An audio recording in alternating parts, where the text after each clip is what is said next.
नमस्कार दोस्तों, आपका एक बार मेरे चैनल ज्ञान अमृत वर्षा में फिर से स्वागत है। आज मैं आपको श्री खाटू श्याम बाबा जी की कथा सुनाने जा रही हूँ कि उनका नाम खाटू श्याम कैसे पड़ा। इस कथा को सुनने से पहले कृपया मेरे चैनल को लाइक एंड सब्सक्राइब कीजिए। धन्यवाद।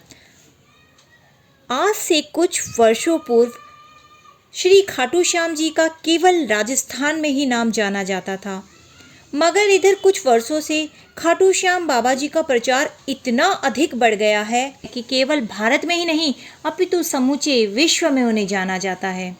अनेक परिवारों ने तो खाटू श्याम जी के चमत्कारों को अपनी आंखों से प्रत्यक्ष रूप में देखा है। राजस्थान के सीकर जिले में रिंगस कस्बे से 18 किलोमीटर की दूरी पर श्री खाटू श्याम जी का मंदिर स्थित है, जहाँ प्रभु के दर्शन मात्र से ही जीवन में खुशियों एवं शांति का भंडारा भर जाते हैं। श्री खाटू श्याम जी की पौराणिक प्रचलित पावन कथा मैं आपको आज इस भाग में सुनाने जा रही हूँ। महाभारत युद्ध के लिए कौरव पांडव दलों के विशाल शिविर आमने सामने खड़े थे। शिविरों में दूसरे दिन शुरू होने वाले युद्ध की हलचल मची हुई थी। युद्ध नीति के अनुसार सूर्यास्त पश्चात दोनों पक्षों के लोग आपस में मिलजुल सकते थे, अतः धर्म युद्ध के इन शिविरों में भी सैनिक आपस में मिलजुल रहे थे। शिविरों के बीच की भूमि वीरों के आवागमन से भरी हुई थी। तभी सुसज्जित रथ पर एक तेजस्वी योद्धा आया।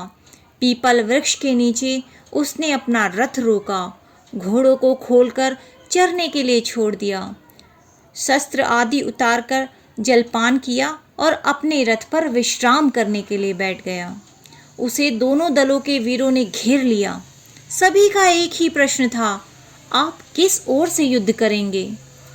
किसी भी दल की ओर से नहीं, अभी तो मैं एक दर्शक की भांति इस महायुद्ध को देखने आया हूँ, बर्बरीक ने ऐसा कहा। बाद में मैं उस दल की ओर से युद्ध करूँगा जो पराजित होगा, जिसके साथ अन्याय हुआ होगा। सब विस्मय से उसे देख रहे थे। उपस्थित लोगों में से एक ने पूछा, लेकिन आपकी सेना कहाँ है? क्या आपकी सेना पीछे आ रही है? नहीं, मुझे सेना की आवश्यकता नहीं है, मैं बिना सेना के ही आया हूँ, बर्बरीक ने गर्व से कहा। तब आप पराजित दल की सहायता कैसे करेंगे? बर्बरीक महाबली मुस्कुराए। मुझे सेना की आवश्यकता नहीं है, मुझे अपने इस धनुष और इन 3 बाणों पर असमी विश्वास है। मैं एक ही बाण से शत्रु सेना का संहार कर सकता हूँ। मेरा पहला बाण छूटने पर व्यक्ति के मृत्यु स्थल पर निशान बन जाता है और दूसरा बाण उन्हें बीन देता है। बहुत से लोगों ने विस्मय से पूछा, आपका नाम क्या है श्रीमान? मैं भीमसेन का पौत्र, घटोत्कच का पुत्र महाबली बर्बरीक हूँ। आंधी की तरह कुछ ही क्षणों में यह बात दोनों शिविरों में फैल गई। हर किसी के कानों में बर्बरीक का ही नाम गूंज रहा था। सैनिक लोग बात की गहराई तक नहीं पहुंच रहे थे, पर बात की गंभीरता को समझने वाले योद्धा चिंतित हो उठे थे। भगवान श्री कृष्ण सोच समझकर विचार करने लगे कि यदि वास्तव में ही वह वीर निर्बल पक्ष का साथ देगा तो पांडवों की विजय होते ही कौरव निर्बल हो जाएंगे। फिर वह वीर उनकी ओर से लड़कर पांडवों की विजय को पराजय में बदल देगा। क्या वह वास्तव में ही ऐसा विलक्षण धनुर्धर है जो 2 बाणों से ही शत्रु सेना का संहार कर सकता है? भगवान श्री कृष्ण ने सोचा, चलो चलकर इसकी परीक्षा लेते हैं। वह उठे और बर्बरीक के पास पहुँचे। उन्हें आता देख सभी सैनिक गण इधर उधर हट गए। बर्बरीक ने श्री कृष्ण का अभिवादन किया। दोनों में परिचय हुआ। श्री कृष्ण ने कूटनीति का आश्रय लेते हुए पूछा, तुम इन 3 बाणों के द्वारा सारी सेना का संहार कर सकते हो? बर्बरीक ने गर्व से अपना सिर उठाया, धनुष पर एक बाण चढ़ाकर कहा, देखिए, मैं इस प्रकार समस्त शत्रु सेना का संहार कर सकता हूँ। आप इस पीपल के पेड़ को देख रहे हैं? मेरा यह बाण इसके समस्त पत्तों का चिन्ह लगा जाएगा और दूसरा बाण इसे बींध देगा। आप चाहें तो मैं धरती पर बिखरे इन सूखे पत्तों को भी बीन सकता हूँ। श्री कृष्ण यह दृश्य देखने के लिए उत्सुक थे। उन्होंने 2 पत्ते तोड़ लिए, एक को हाथ की मुट्ठी में बंद कर लिया और दूसरे पांव के नीचे दबा लिया। बर्बरीक ने अभिमंत्रित करके बाण छोड़ा। सभी ने देखा कि पेड़ और धरती का प्रत्येक पत्ता चिन्हित था। श्री कृष्ण ने मुट्ठी खोली तो हाथ का पत्ता भी चिन्हित था और पांव के नीचे का पत्ता भी। श्री कृष्ण अत्यधिक विस्मित थे। तब तक बर्बरीक ने दूसरा बाण छोड़ दिया था। प्रत्येक पत्ता बीज में से बिधा हुआ था। श्री कृष्ण अकुला उठे और गहरी सोच में पड़ गए कि किस प्रकार से युद्ध में भाग लेने से इसे रोका जाए। आखिर बहुत सोच विचार के बाद भगवान श्री कृष्ण को एक हल सूझ ही गया। अगले दिन प्रातःकाल भगवान श्री कृष्ण उठे और याचक का रूप बनाकर बर्बरीक के पास पहुँचे। बर्बरीक प्रातः वंदन कर रहे थे। प्रातः वंदन के उपरांत बर्बरीक ने याचक से कहा, आज्ञा करो ब्राह्मण देवता, क्या इच्छा है? कुछ दान पाने की इच्छा है महाराज। यहाँ तो मेरे पास विशेष धन नहीं है, मैं परदेश में हूँ। यह बहुमूल्य वस्त्राभूषण हैं, इनकी इच्छा हो तो कहो। मेरे पास जो कुछ भी होगा मैं वह आपको दान में अवश्य दूंगा। भगवान श्री कृष्ण बोले, वस्तु तो वही मांगूंगा जो आपके वश में है। तब बर्बरीक ने कहा, मुझे इससे कोई इनकार नहीं है, चाहे तुम मेरे प्राण ही क्यों न मांग लो। भगवान कृष्ण ने कहा, प्राण? इतना दंभ अच्छा नहीं है महाबली, कह तो दिया। अच्छा ऐसा है तो मुझे अपना शीश काट कर दे दीजिए, भगवान श्री कृष्ण बोले। यह सुनकर बर्बरीक बोले, मैं अपने वचन को पूरा करूँगा, परंतु मेरी इच्छा मेरे साथ ही मिट जाएगी।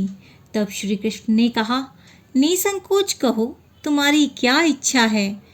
तब बर्बरीक ने कहा कि मैं इस महायुद्ध को अच्छी तरह से देखना चाहता हूँ।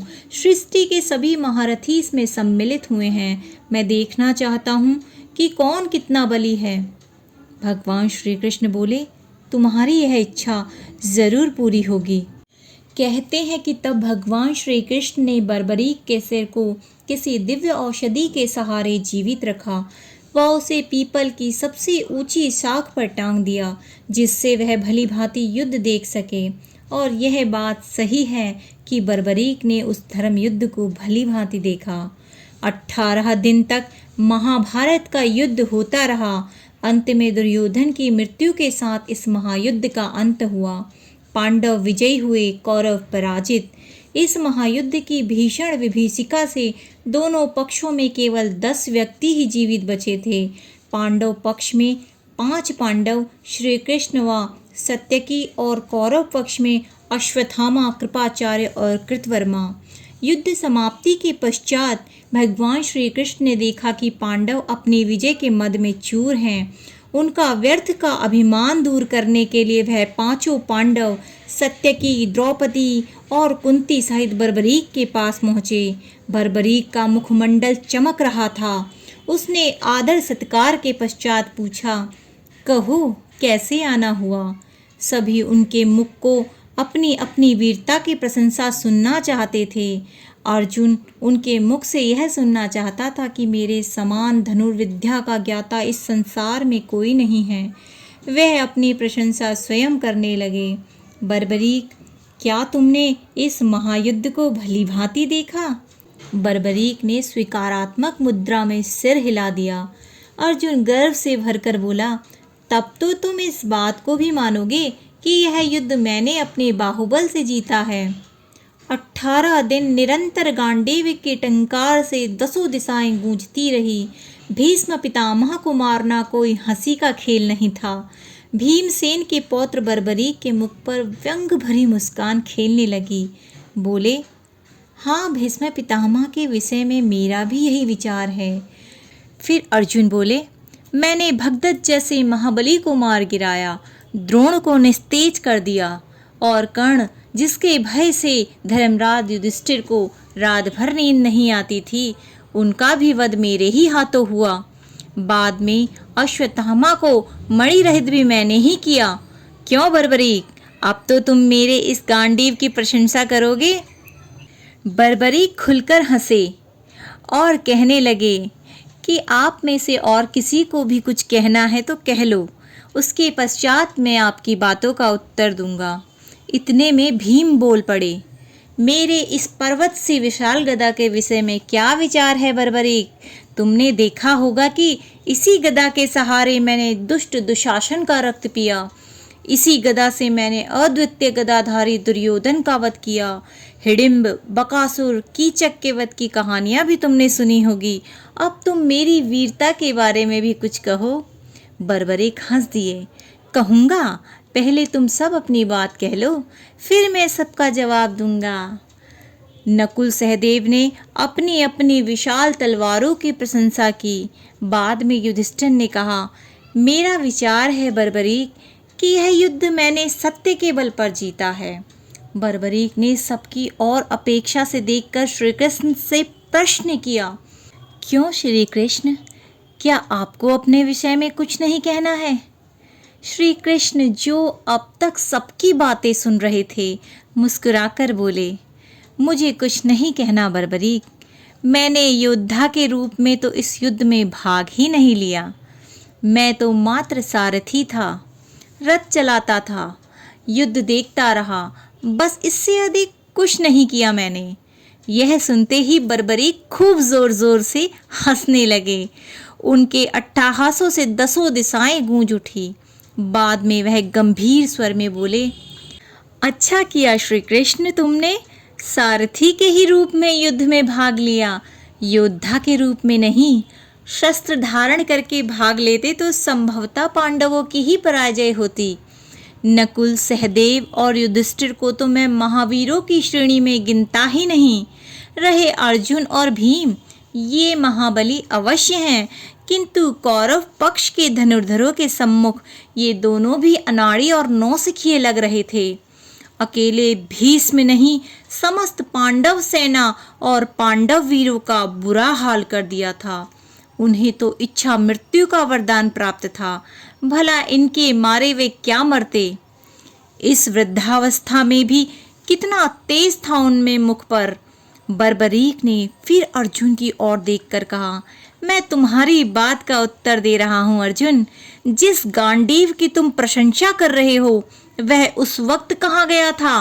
अब भीष्म ने तुम्हारी सेना को छिन्न भिन्न कर दिया था, रथ तोड़ दिया था, कपिल ध्वज धरती पर पड़ा था, तुम मूर्छित होकर पड़े थे और श्री कृष्ण को अपनी प्रतिज्ञा तोड़कर तुम्हारी रक्षा करनी पड़ी थी।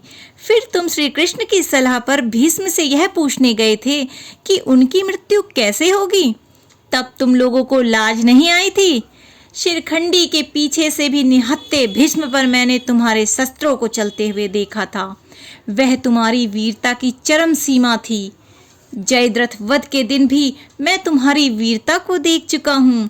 श्री कृष्ण की माया यदि साथ ना देती तो एक क्या सैकड़ों अर्जुन भी जयद्रथ की परछाई नहीं पा सकते थे। तेजस्वी वृद्ध आचार्य द्रोण ने तुम्हारी और तुम्हारी सेना की जो दुर्दशा की थी, वह भी किसी से छिपी नहीं है। तब तुम्हारा बल तेज कहाँ गया था? युधिष्ठिर कितने सत्यवादी हैं, मैंने यह भी इसी युद्ध में देखा। श्री कृष्ण की सलाह पर अपने गुरु के सम्मुख जाकर उन्होंने झूठ बोला, जीवित अश्वत्थामा को मृत बताया, क्योंकि पुत्र शोक ही उनकी मृत्यु का कारण हो सकता था। यह सुनते ही युधिष्ठिर बोल उठे, भूलते हो बर्बरीक, मैंने कहा था अश्वत्थामा मर गया है, किंतु नर नहीं, हाथी। बर्बरीक उत्तेजित हो उठे, क्रोध में बोले, नर नहीं हाथी? धीमे स्वर में कहा था, मन में कहा होगा। द्रोण केवल यह सुन सके कि अश्वत्थामा मर गया है। उसके बाद श्री कृष्ण और अर्जुन ने अपने शंख बजाने शुरू कर दिए। क्यों, यह सब पहले से ही निश्चित था ना? बर्बरीक आगे बोले, सुनो अर्जुन, कर्ण के बाणों के बारे में तुम्हारा दिव्यास्त्र कहाँ गया था? उन बाणों को विफल करने के लिए उन्हें चलाया तो था, पर असफल रहे। क्यों, सच्चाई यही है ना? श्री कृष्ण ने उस वक्त घोड़ों को बैठाकर अपनी और तुम्हारी रक्षा की, फिर भी तुम्हारा मुकुट कट गया था। और सुनो, निहत्थे कर्ण को मारते हुए तुमको लाज न आई होगी। अर्जुन हतप्रभ हो गया, फिर भी बोला, मैं तो रुक गया था, लेकिन श्री कृष्ण की आज्ञा थी।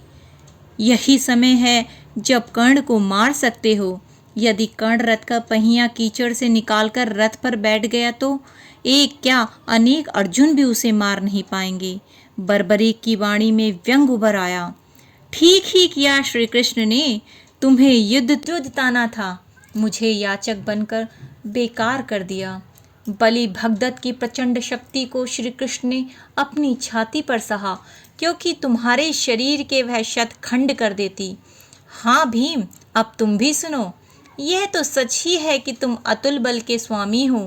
तुमने निश्चित ही हिडम्ब, बकासुर और कीचक को मारा, पर यह युद्ध तो गदा से नहीं जीता जा सकता था, क्योंकि इस युद्ध में इस युग के सर्वश्रेष्ठ धनुर्धर सम्मिलित हुए थे। धनुर्धर कर्ण के सम्मुख तुम्हारी गदा को क्या हो गया था, जो तुम जान बचाने के लिए हाथियों के झुंड के पीछे जा छुपे थे। कर्ण ने अपने धनुष की डोरी तुम्हारे गले में डालकर तुम्हें बाहर खींच लिया था। वह चाहता तो तुम्हारा वध कर सकता था, किंतु उसने तुम्हें छोड़ दिया। और तुम्हें ही क्या, उसने नकुल, सहदेव और युधिष्ठिर को भी छोड़ दिया था। आज तो तुम सब अपनी वीरता के डींगे हाँक रहे हो, लेकिन यह भूल गए कि तुम उस महारथी से प्राणदान लेकर लौटे थे। वास्तव में सच्चा दानी वही था। तभी श्री कृष्ण और कुंती की आंखें टकराई। कुंती की आंखों में आंसू आ गए थे, किंतु बर्बरीक बोलता ही रहा। उसने अवसर मिलने पर भी तुम्हें क्यों नहीं मारा, यह वास्तव में अद्भुत रहस्य है। वैसे इस बात से उनकी करुणा तुम पर प्रकट होती है। जयद्रथ के सामने तुम्हारी वीरता कहाँ गई थी? उसने तुम्हें चक्रव्यूह में घुसने नहीं दिया था। सुनो भीम, तुम्हारे और दुर्योधन के बीच हुए गदा युद्ध में तुम अपनी महानता प्रकट कर सकते थे, किंतु वहां पर भी तुमने नीचता का प्रदर्शन किया। श्री कृष्ण ही के इशारे पर गदा युद्ध के नियमों का उल्लंघन करके तुमने दुर्योधन की जांघ पर गदा मारी। धिक्कार है तुम्हें और तुम्हारी वीरता पर। बलराम तो तुम्हें तुम्हारी दुष्टता का दंड देने के लिए उठे थे, पर श्री कृष्ण ने तुम्हें बचा लिया था, क्योंकि यह सब उन्हीं के इशारों पर हुआ था। धन्य था दुर्योधन, वीरता की लाज रखनी उसे आती थी। युधिष्ठिर के यह कहने पर भी हम पांचों में किसी को भी द्वंद्व युद्ध के लिए चुन लो, उसने अपने से बलि को चुना। यदि शेष चारों में से वह किसी एक को चुन लेता तो क्या होता? गदा युद्ध व मल युद्ध में ये सब उसके सामने खिलौने जैसे थे। वैसे युद्ध में तुम्हारी भी मृत्यु निश्चित थी, क्योंकि वह गदा युद्ध का श्रेष्ठ ज्ञाता और बहुत फुर्तीला था। फिर बर्बरीक सांस भरकर बोले, श्री कृष्ण की नीति पराजित कैसे हो सकती थी? मुझसे यदि कोई पूछे तो मैं यही कहूँगा कि इस युद्ध के वास्तविक विजेता श्री कृष्ण ही हैं, जिन्होंने अपनी बुद्धि और नीति के सहारे इस युद्ध को जीता। मुझे तो इस युद्ध में चारों ओर श्री कृष्ण ही श्री कृष्ण नजर आते थे। श्री कृष्ण नीति की जय हो। यह कहकर बर्बरीक मौन हो गए। इतना सुनकर श्री कृष्ण ने महाबली को खुश होकर यह वरदान दिया कि महाबली बर्बरीक, कलयुग में तुम मेरे नाम से पूजे जाओगे, और जो तुम्हें सच्चे मन से ध्याएगा वह मनवांछित फल पाएगा। और आज यह सच जग विख्यात है कि उस काल के बर्बरीक आज के बाबा खाटू श्याम हैं। आज सारा संसार उन्हें शीश के दानी के रूप में जानता है, और जो भी सच्चे मन से इनकी शरण में खाटू श्याम जी को जाता है, उसके समस्त कार्य प्रभु श्री श्याम पूर्ण करते हैं और उनके जीवन को सुख, संपदा व खुशियों से भर देते हैं। शीश के दानी श्री खाटू श्याम नरेश जी की जय हो। जय श्री कृष्ण।